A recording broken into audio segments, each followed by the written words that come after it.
মুরগি দিয়ে দিয়ে একে একে সব উপকরণ দিয়ে দিতেছি। পেঁয়াজের বেরেস্তার মধ্যে আমরা এখন মুরগিটা দিয়ে আমরা এখন আদা রসুন দিয়ে দিতেছি।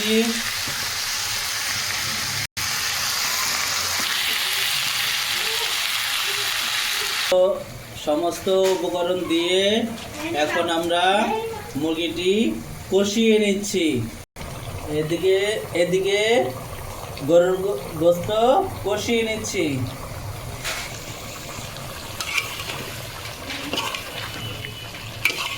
দেখুন কি সুন্দর কালার এবং গ্রান বের হচ্ছে। গ্রানটি খুবই সুস্বাদু। আপনারা পুরো ভিডিওটি জুড়ে থাকবেন।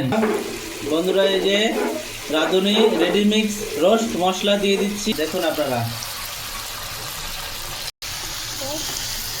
এই আমরা এখন মশলাটি ভালোভাবে মিশিয়ে দিচ্ছি। এই একটু পানি দিয়ে দিচ্ছি। গোলা গোলা উঠে দেখতে বললাম, এতদিন তো গোলা উঠতো না, ক্লিয়ার উঠতো। গোলা বলা যায়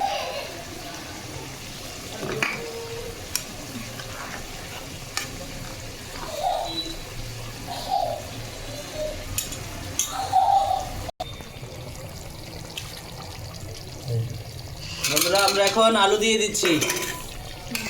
আলুটা লাড়িয়ে মিশিয়ে নিব। আর কিছুক্ষণের মধ্যে আমার মুরগির রোস্ট এখন ঢাকনা দিয়ে 10 মিনিট দমে রাখবো। এদিকে আমাদের গরুর রেজালা প্রায় হয়ে গেছে, আর কিছুক্ষণের মধ্যেই হয়ে যাবে। বন্ধুরা, আমরা এখন কাঁচামরিচ দিয়ে দিব।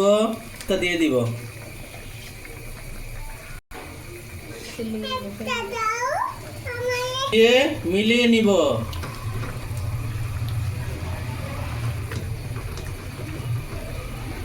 বন্ধুরা, আমরা কিন্তু এখনো ঘি দেইনি।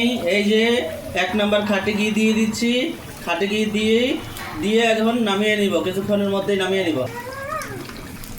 এই যে ঘি দিয়ে এখন নাড়া দিচ্ছি।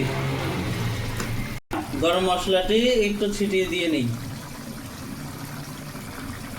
ভালোভাবে নাড়াচাড়া দিয়ে এখনই আমরা নামিয়ে নিব।